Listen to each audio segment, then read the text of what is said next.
have a gin and tonic, as you know, listeners, we're big followers of the gin and tonic. But if you're going to do it right.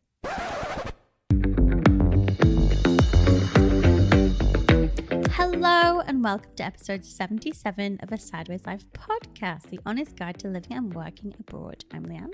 And I'm Al. And surprisingly, we're back a week later. I know we had. Look at us.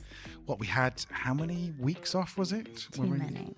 I know. We even got shouted at by, hello, Beth. Hi, Beth. She was listening and she emailed us and said, where did you go? And we were like, yeah, we were a bit slack and we're not professional broadcasters, are we? We're not, but the upside of us disappearing for a while meant Beth went all the way back to episode 1. I'm sure she listened to about a minute of it and went thought, nah, and skipped through to about 30 something. Episode 1 is what they like to call in the trade rough and ready. Yeah. Anyway, so we're back hopefully with a slightly more polished version, though not that polished. So if you're expecting something cool, then it's not the podcast for you. We're not professional by any chance. And we'll tell you, in fact, I think even point 1 of the conversation we're talking about today will be proven by the fact that we're actually consuming it right now. So do you remember what we've called this, Leah? 13 ways to summer in Spain like a local. Yes. Brackets, restaurant and bar edition. Because what else do you do in Spain in the summer? I don't know. What else do you do? Well, I think you lie on the beach and then you restaurant and bar. Yeah. So eat, drink and sun. Sleep, repeat. Exactly. In fact, we should do, like eat, pray, love thing from Bali. Yeah. We should do one called Eat, Drink, Sun for Spain. That'd be a film with Julia Roberts and everything. Sounds good to me. Okay, without any further ado, although there's been plenty of ado so far, do you want to crack on with your number 1 thing, which is, what was it called again? What was it called? The episode. Oh, 13 ways to 13 ways to summer like a local in Spain, brackets, restaurant and bar edition. Yes. It's a catchy title, Al. Snappy. We spent hours on that this afternoon. Whiteboards, there was post-it notes, there was meetings. We circled back to a couple of things, put a pin in some other stuff. Okay, so number 1 way to summer in Spain like a local, brackets, eating and drinking edition. I think you should take this one. Okay. If you come from any kind of Northern European or potentially the US, although I'm not quite sure everyone in the US does this, then you'll be thinking, can I have a pint of lager, please? And one of the biggest giveaways, if you walk down any kind of paseo or what's the word when it's in front of the sea? There's Promenade. Promenade in Spain is if you see anyone sitting there with a pint of lager, you can almost guarantee they are not from Spain. Mm-hmm. Because the problem is that Spain, like currently, it's 30 degrees outside, which is quite mild. I say mild, but compared to the interior of Spain, where it's on fire, it's 42 degrees at the moment in Cordoba. In Malaga, it's 30 degrees. You don't want a pint of lager because by the time you get halfway through, it's warm and it's horrible. So instead of drinking pint, they have like 2 or 3 different names for it. So they have what they call a caña, which is kind of roughly a third of a pint, Leanne. Does that sound about right? Yeah. If you're like a little glass. If you're Australian and listening to this, you'll know what that is because you'll have a schooner. And that's basically a third of a pint. And that's what most people will drink is a caña. Now, it does vary. Some places bring you a smaller glass, some places bring you a wine glass, etc., etc. But that's what most people ask. So when you go in, and by the way, don't try and translate this like we did because caña means pipe, does it? Yeah, something like that. It does. So it's not a direct translation, but you want to ask for a caña, which is C-A-N with a little hat on it, A. So you say, una caña, por favor, and they will bring you a small beer, but usually about €1.50. Yeah. And you drink that, and then you ask for another one. So don't be drinking pints.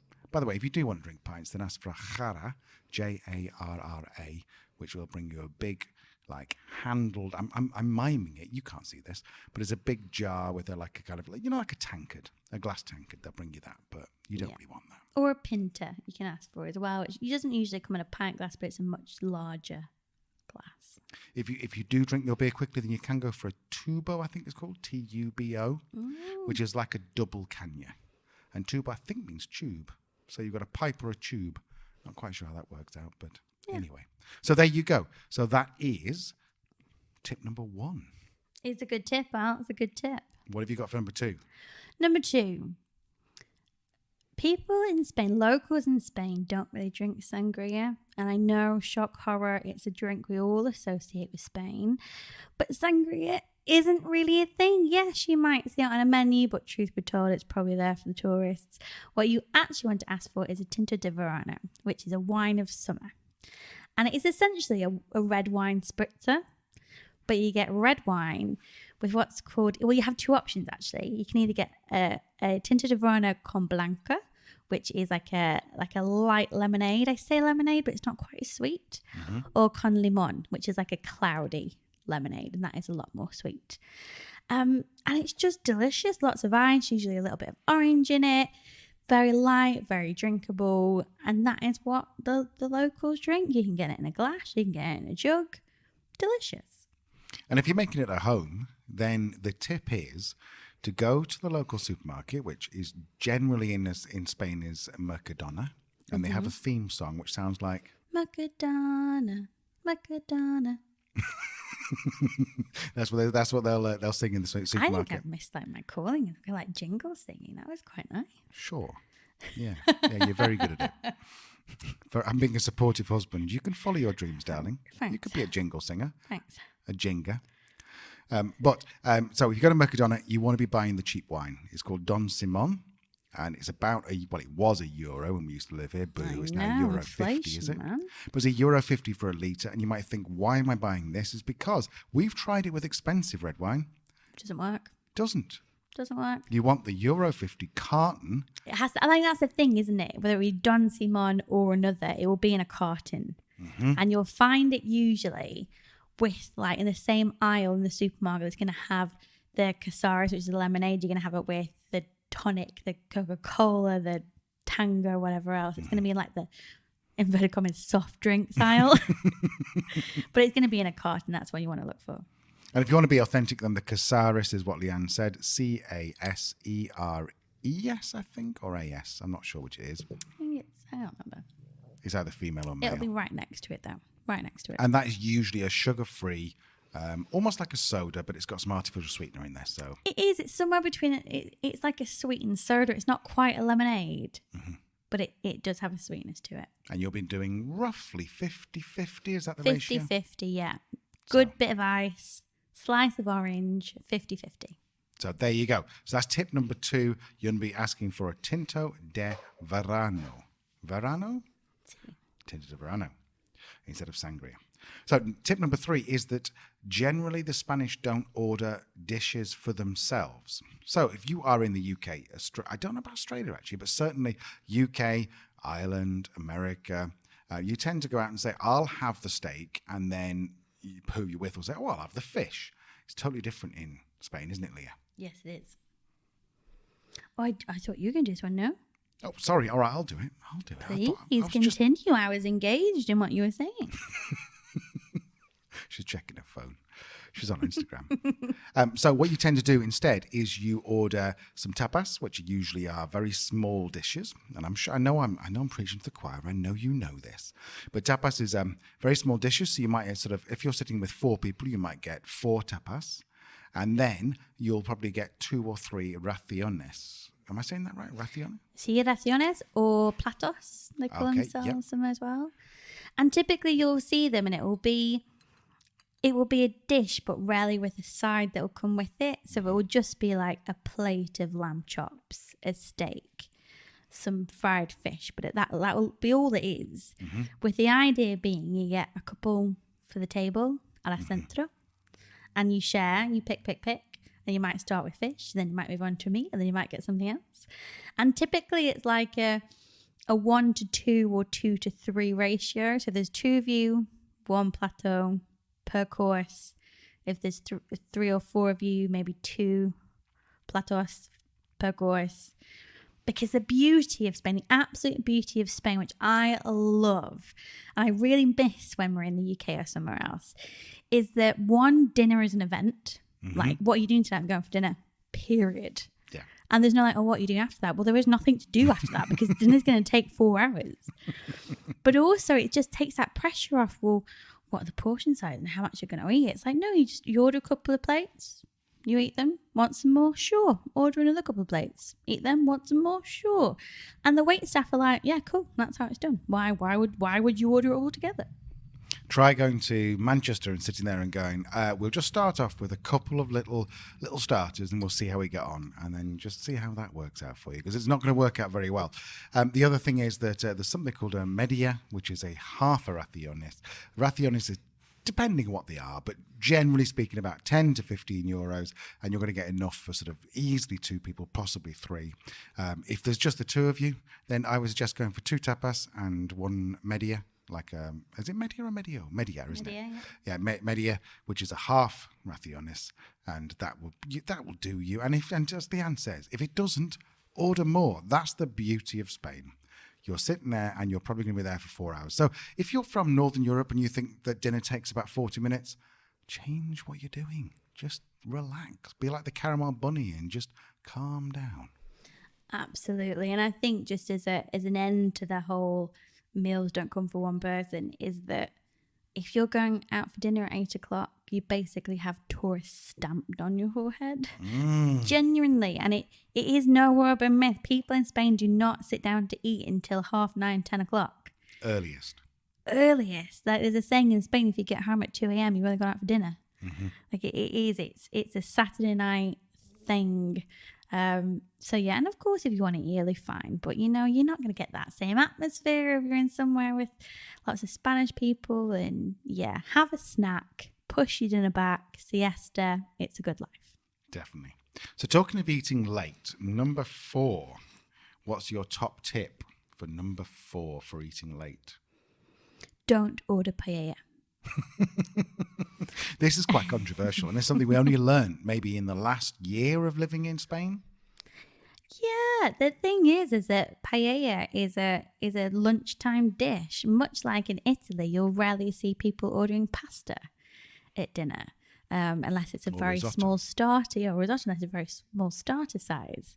Paella is a lunchtime dish. It's there for sharing. It's there for groups of people. It's not an evening meal.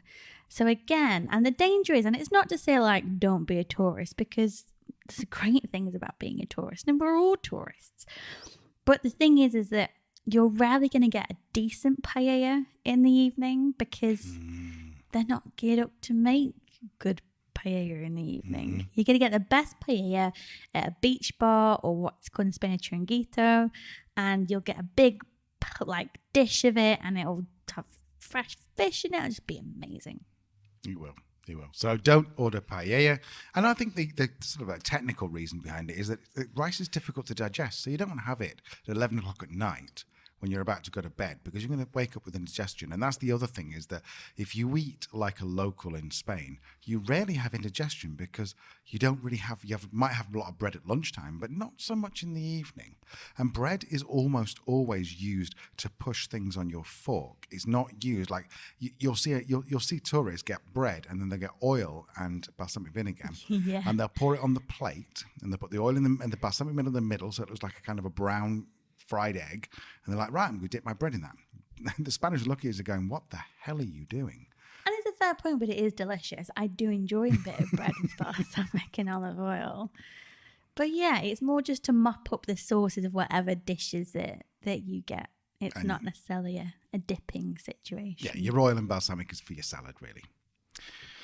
Okay, so that was yours, wasn't it? So I'm going to move on to number 5, which is something called Coppas. Coppas is cups, is the literal translation, but essentially it is gin tonic, it is vodka tonic, it's cocktails, it's anything that comes as a kind of liqueur with mixer. Is that fair to say? Yeah, my mum and dad used to call it a long drink. Is that still the same? Yeah, I suppose it would be. Yeah, I suppose for a short drink, a shot of vodka or something. Yeah. We'll come on to that in a second. But copas is a big thing. So people will go out. They'll either go out for usually copas before dinner or copas after dinner.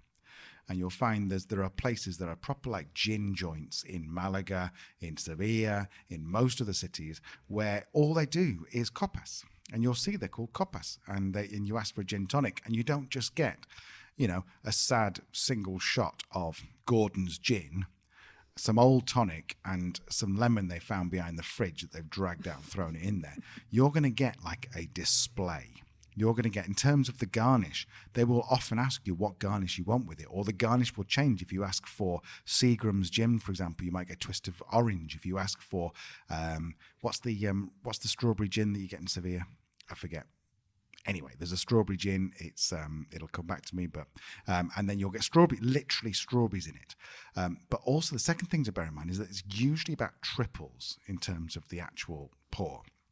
The interesting thing is that in Spain, it is legal to sell alcohol without a license, and you don't have to have the weights and measures like you have in most Northern European countries, where they'll measure out 25 ml and throw it in your glass. They'll just pour it until they're sick of it, and then they'll stop pouring. And you'll notice as well, there'll be a difference between if you order like a premium spirit, like, for example, Hendrick's gin, versus a domestic spirit like Larios gin. So a Larios gin, which is basically like the Gordon's equivalent in Spain, you're going to get a decent 9 pour. And when I say 9 pour, get those bottles with, what's it called? You used to work in Bars, Albert. It's called a plastic arsehole. With the plastic arseholes on. It sits on the top of the bottle and slows it down. Slows the pour down. So you'll see that they'll just hold the bottle up, and with a domestic spirit, you'll get a 9 pour. Yeah. So they're going to hold it there for 9 seconds. With a premium spirit, you're probably getting more like a 5 or 6 pour. Mm-hmm. You're still looking at least a double, but yeah.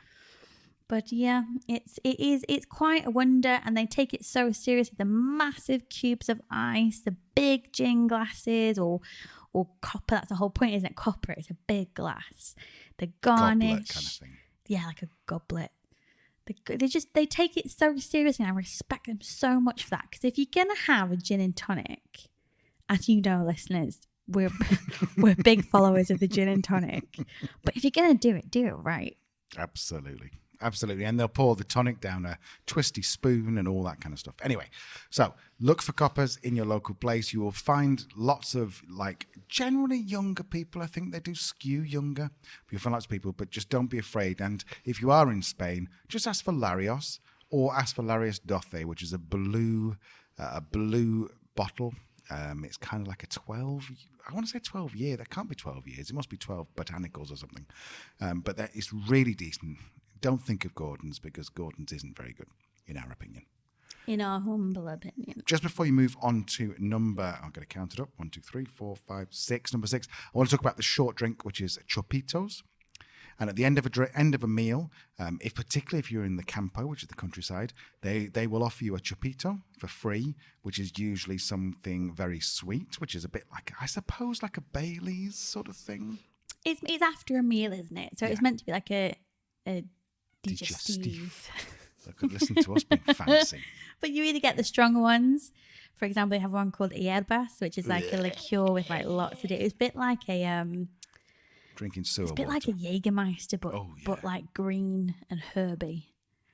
It's not so good, but you might like it. Or you'll get limoncello in some places, or you'll get crema, which is like it's like a Bailey's but caramel flavored. Mm-hmm. You will get like an Irish liqueur. You'll get agua caliente, which is just like what's Pure the spirits. Irish Grappa. one called? Grappa. Irish, Italian. Grappa. So there's lots of different ones, but my favourite place we've been in, you don't get it very often, but you typically more so in the campo, is that they'll typically make their own limoncello, hierbas, crema, or like the Irish cream, and they'll just bring you like little bottles, probably more than like 200 ml, and they'll bring them in an ice bucket, 4 different types, 2 Chopito glass, like shot glasses, and just leave you to it.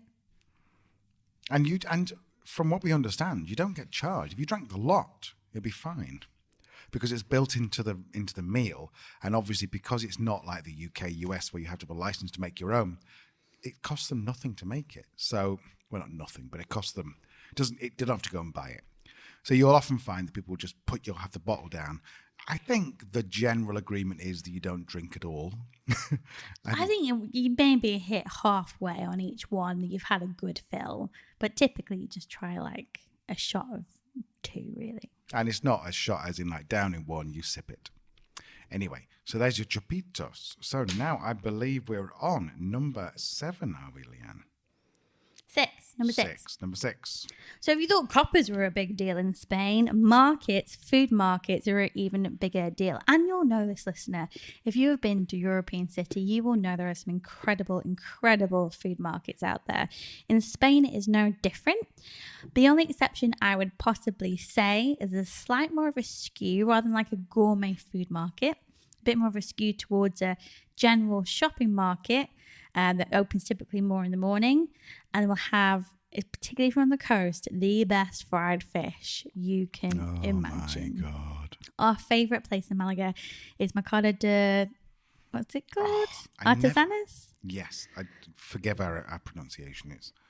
But it's just a big food market, like shopping market, so it's got fruit, olives, vegetables, meat, fish, and there's a few outlets at the front of it that just sell, you basically get all the produce from the market and cook it. So you have a great fish stand, a great meat stand, everything in between, cheeses, charcuterie, if you will. And it's just the best way to spend a Saturday afternoon. You get there about 1 o'clock, couple of cañas, you know what caña is now, couple of cañas, bit of fried fish at one store, maybe go into the other, get a bit of lamb chop, maybe go somewhere else for a cheese and a digestive. It's just the best way to spend a Saturday afternoon. So if you are going to Malaga, and yes, I'm talking to you who's going to Malaga next, then find this this market, Mercado de la, do you remember it, Leanne? I want to say Artesanas. Artesanas. It's kind of in the centre, just in the old town, on the outskirts of the old town. And as you look at it, then you want to go in the left-hand entrance, walk in, turn left, and you will see on the back wall will be a place cooking fish, and directly opposite will be a bar serving food, and the bar outside they're like the counter bit will be full of people standing there. What you do is you stand awkwardly until there's a space, and then you pull up to a space and you order from the menu. And what's brilliant is that about 15% of the food comes from the bar, which tends to be cold stuff like cold mussels, cold prawns, whatever. And if you order something hot, they will shout across the market to the place opposite, and they will cook your fish for you. And oh my God, if you've never had Adobo de Cazón, oh my God, the best place. It's called dogfish or pink cat shark, or it's got lots of different names. It's got a bone in the middle. It is the best fish I think you can get in that market.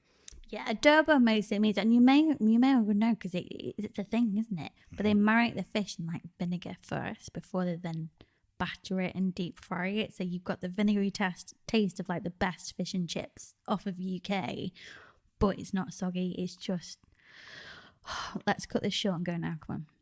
Oh, we went last week and we had the best time.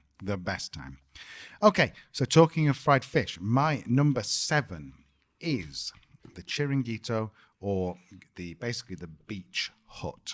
And it is not a beach hut because they take it seriously.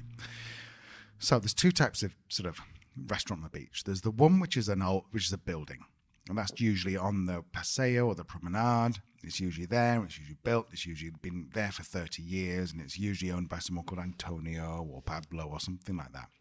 And then they have these chiringuitos that used to be sort of like shacks built out of like just wood and whatever, and they'd have a big old boat, out of an old boat on a stand out the back. They put a barbecue inside it. I'm dribbling, sorry, thinking about it. With charcoal on the top, and they would grill something called espeta, which is basically is Spanish for sword, where it's basically a piece of wood, and they put like 6 sardines on it and stick it in the sand inside the boat by the fire, and it would cook, and it'd be brilliant. Those times have gone because I'm guessing because a lot of them caught fire. I think there were some health and safety concerns about the wooden shacks, yes. So they're all now steel-based, but they're still in the shape of a boat, and it's great. So basically, you've got 2 choices. You either go to kind of an almost established place on the front, or this chiringuito, which generally now are sort of brick built or steel built or something. They've been converted from the shacks. But either way, when you go along there, what you're looking for is fried fish, or you're looking for something steamed, or you're looking for something a la brasa, I think it's called, which is on the barbecue. Those are the 3 things you want. If you're looking for like meat, I'm sure they'd sell it, but to be honest, you're looking at fried fish. Now, the top days to go for fried fish is Friday, Saturday, Sunday. Friday, because they're a Catholic country. And I'm not Catholic, but Leanne is. And so you always have to eat fish on a Friday. But it's lunchtime, you'll find them absolutely packed. And they'll be full of lots of people, and there'll be people there in like tiny little bikinis. There'll be men in little swimming trunks. There'll be women all dolled up with hats and stuff. And it's basically the place that the Spanish go on a Friday, Saturday, Sunday lunchtime to go and eat fried fish. Yes.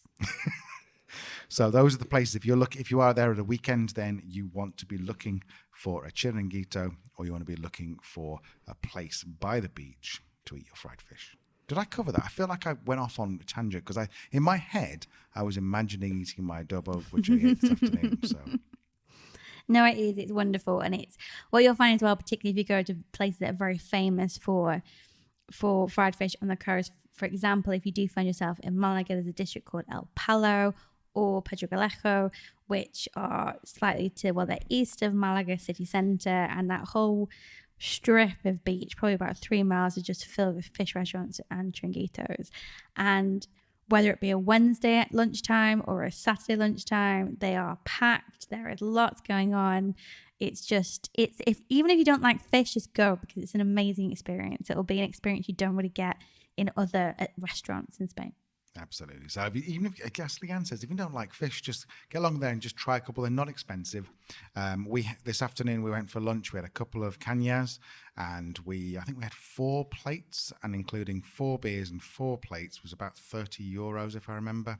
So it's, even if you sit there and just go, I'm just going to try this, just do it. Just give it a go, because you never know. And adobo is our recommendation. And then my next recommendation is, I can't remember exactly what it's called, but it's calamaritas, I think it's called, which is like tiny little baby squid. They're only about the size of maybe about 2 or 3 inches high. I think they're great. Even if that puts you off, you should try it, in my opinion. Anyway, so we are now on to number 8, Leah, which is what? Well, number 8 follows along the seaside theme, which is promenading. Promenading is not just something that happens in Bridgerton, my US listeners. It is a real thing. Promenading might not be done anymore in the UK, but it is certainly still done in Spain, particularly on a Sunday, particularly on the coast. And you will see people dressed in their finery, walking up and down the path of the beach, up and down, up and down. They'll stop for coppas, they'll stop for coffee, they'll stop for lunch, they'll stop for ice creams. But the primary activity that day is to walk up and down. And why wouldn't you? Because it's such a beautiful coastline. Mm-hmm. There's so much to take in. There's atmosphere.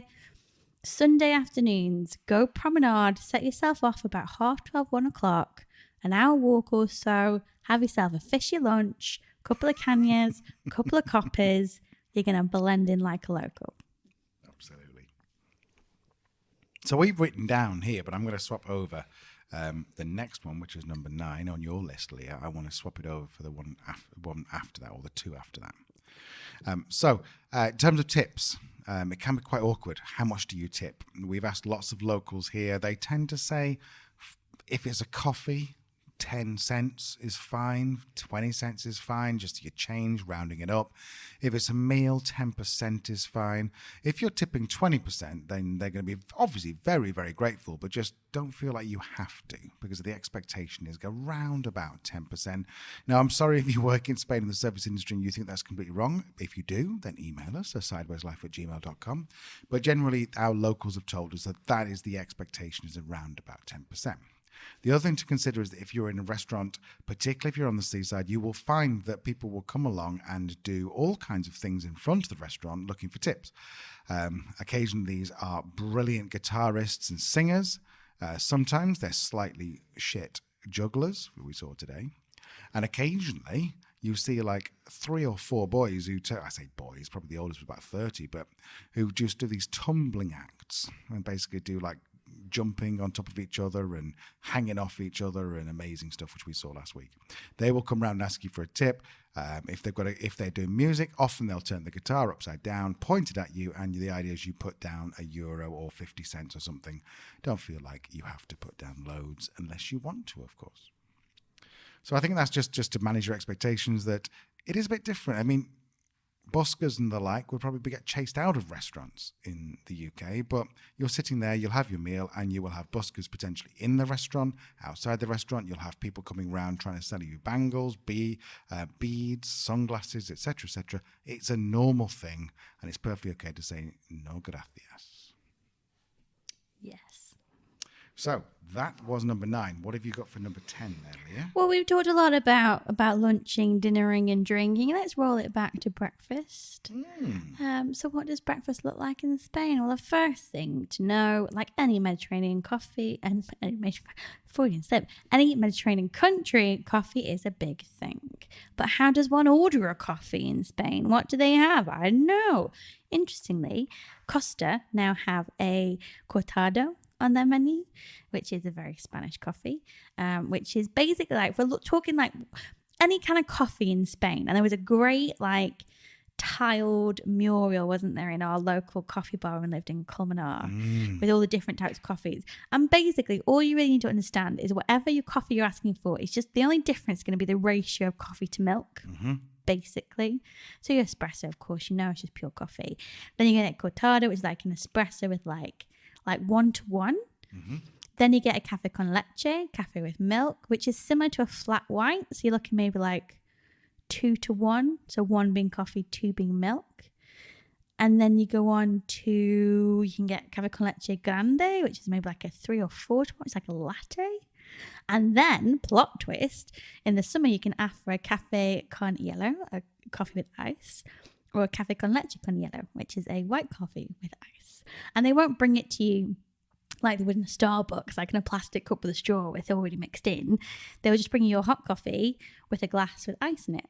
With the point being, if you want to add sugar or whatever else, you can do that in your hot coffee. It'll dissolve nicely. You pour it into your ice, you just swizzle it around. Lovely.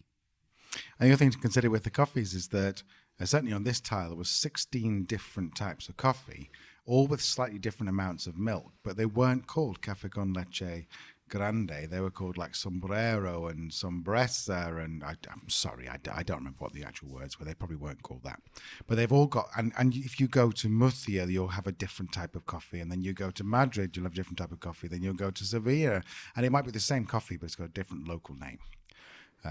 And you'll also find coffee places that just will only do like an espresso coffee, a cortado or cafe con leche, because they only have this size cup. So if you want something else, we can't do it because we only have this size cup. So it is. I feel more intimidated going into a coffee shop than I do going to a bar or restaurant, because it's like, well, how are you guys doing coffee? What's the crack? What's your cup size? What do you call it? It's a lot. Exactly. So as a rough rule of thumb, you know what espresso is. That's fine. If you want a 50% milk, 50% coffee, it's a cortado. If you want 30%, 33% milk, 66% coffee, it's cafe con leche. And if you like a latte, for example, then you probably want to ask for a cafe con leche grande. Is that fair? I think they'd understand it. Yeah, they would. But just beware, if you ask for a cappuccino, you'll often get whipped cream on top. Yes, that might catch you out. Because that's... So, yeah, you have to ask for There's some Italians out there losing their shit over that. Definitely. Okay, so I think we're on to number 11, and I am still going to talk about breakfast, because you talked about coffee, didn't you? I think it's actually number 12, because you kind of pushed the tip and the music tip into one. Okay. So we've got number 12 here is breakfast in Spain is a little different to Northern Europe and America, and I'm guessing Australia and New Zealand. There's really rarely cereal. Cereal's not really a thing. Bread is a massive thing at breakfast. So what you'll often get is tostada. So you'll get like basically imagine like a ciabatta sort of size, split into toasted, and they'll bring it to you, and you can have a choice of several things on it. Honey. You can have marmalade, mermelada con tomate, which is like a pulped, not sweet tomato. You can just have olive oil with salt. You can also have something called sobrasada. Let me just double check that I'm saying this right. Sobrasada. I'm sorry if I'm saying this wrong. Sobrasada, which is basically a pate, but it's bright red, and it's like almost made from chorizo. So Our favourite though is the tostada con tomate, which is our said it's like you get your toasted bread and they'll bring it all to you so you can construct it yourself, which is quite nice. So you usually get, if you're out, you'll get like a little tub of olive oil and you'll just pour that on. A little tub of the tomato and the fresh like pressed tomato, you put that on, a little bit of salt. Delicious. It's lovely. So if you normally have butter, try the olive oil. You can ask for butter, which I think is mantequilla. You can ask for that, but generally go with the olive oil if you can. So that is breakfast. So we've not mentioned the sandwiches. Well, I was going to leave that for like number 13 or something. That's the last one with it. Well, we've reached sorry. our destination and it's shaped like a sandwich. Well, here's your bonus tip, which is about sandwiches. Sandwiches are a big thing. Uh-oh. Sorry, I thought my computer just crashed then. It just went into screensaver mode. The sandwiches. You ask for a sandwich in the UK and you're going to get, they will ask you, what would you like it on? You ask for a sandwich in Spain, and what do you get, Leah? A sandwich. Which is sliced bread. Sliced bread. Sliced bread. Sliced, literally like long life sliced bread. That's what you're going to get, and quite often it'll be toasted without even asking for it. So that's a sandwich. You're never going to get like a morning roll or a bap or a, what's the other words for it? So it's like kind of like 5 different types of things. So there's the sandwich, which is just sliced bread. Then you get a bocadillo. So it's BOCCADILLOS, bocadillo. I might have got that wrong. And that's kind of like a crusty bread roll. So it's almost rarely soft. And the idea is like a mini baguette. And in that, then they'll put things like they will put ham, they'll put cheese. You'll get a special ham, Serrano ham, which is like the, well, you know what Serrano ham is, with really good cheese. That's a bocadillo. If you went to Madrid and you asked for a bocadillo de calamares, which is the typical sandwich from Madrid, you're going to be getting fried squid rings inside the same piece of bread. So that's a bocadillo. So sandwich is basically long life sliced bread. Bocadillo is usually some sort of longer, crusty roll. And what about a campero, Leah? A campero is a bap. As in? I don't know. You do this research. Now you've left me as campero is a bap. Imagine a burger bun without the seeds on the top. It's that sort of size. It can come, often it comes with burgers inside, hamburguesa inside. But you'll also get tuna, you'll get ham, you'll get mayonnaise. Ham, cheese. Almost always a campero has mayonnaise. Like almost like to the point we have to ask not to have mayonnaise in a campero. Campero is a sort of late night snack. You've been drinking Tinto de Verrano all day. You fancy a snack. It'll be a campero. What about pitufo? I'm sure I'm not saying this right. Pitufo. Pitufo.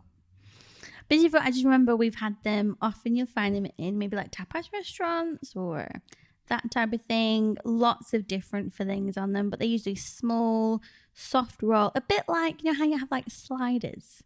Like the teeny tiny burgers. They're a bit like that, but not restricted to beef. Or a burger. No.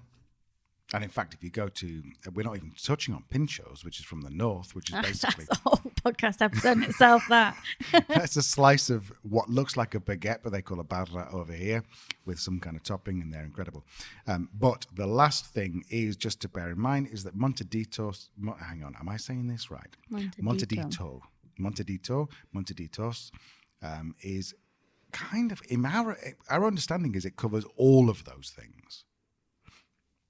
It's a sandwich, but it's also a pitufo. It's also bocadilla, because there's a place called 100montedito.com, and there's like a Subway of Spain, but they all come in small sort of, imagine sort of 4 inches, 5-inch long sandwich, quite soft roll, all kinds of things. Apparently it comes from the verb montar, to mount, not that kind of mount, to mount the sandwich, to top the sandwich or something.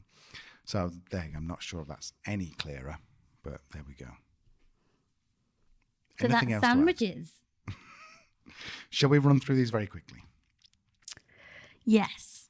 Don't order a pint. Order a Canya or a tubo. Don't 1. drink sangria. Drink Tinto de Verrano. Number 2. Meals don't come in one. For one. Platos for many people. Number 3. You carry on? Paella is for lunchtime, not dinner time. Number 4. Number 5, Coppas, which is the gin tonic. It's a big deal. That's number 5. Number 6 is markets are a big deal. Go and eat in a market. That was number 1, 2, 3, 4, 5, 6. This is so professional. Number 7 is go to the beach for a fried fish at the Chiringuito or a little place to eat. Number 8 is that promenading, as in walking, that's a big thing on Sunday. Number 9 is that you leave a tip of about 10% and you can happily give 50 cents for music. And number 10 is breakfast is, coffee, was it? Number 10 was all about coffee. Did you do promenading? I did. And number 10 was about coffee and all the different types of coffee. Number 11, Leanne. Sandwiches. You love sandwiches. Number 12 was breakfast. I don't know. Just go back and listen, count them up. And your homework is to go back and listen and write these down, each one of these, because we've forgotten. We don't know. There's 13 in there somewhere. Yeah, there's 13 in there. Okay, so I think they were 40 minutes in. Has that covered things? I think it has. I don't think we ever need to talk about food in Spain again. Is there anything? If you're still here listening, thank you. Yeah, send us a message. You. Yeah, send us an email, a sidewayslife@gmail.com, and just say, yeah, I listened all the way through 41 minutes of you talking about fucking sandwiches. Bet you're hungry now, aren't you? Yeah, I bet you are. Oh, we haven't talked about croissante. They usually do a croissant with, in the middle, ham and cheese and then heat it up. It is great. Don't tell the French because they will be They pissed. would lose their shit. So just to be clear, we've bored everybody. I'm pissed off the French and Italians in this episode. But that's the Spanish for you. They don't give a shit. No, they don't. Okay, guys, we are looking for your opinions, for your feedback, for anything. If you're like Beth, who just wants to get in touch and ask us a question, do it. We'll answer. We will actually answer. We recorded a video for Beth, I think, didn't we? Yeah. I mean, granted, we're in a bar in Malaga having a beer, but yeah. And she's not replied, so maybe she looked at us and thought, Beth, that's harsh, man.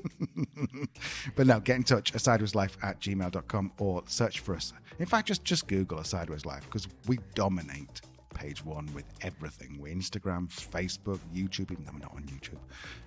You'll find us. Yeah. Right, until next time. Hasta muy pronto. Hasta luego. Bye-bye.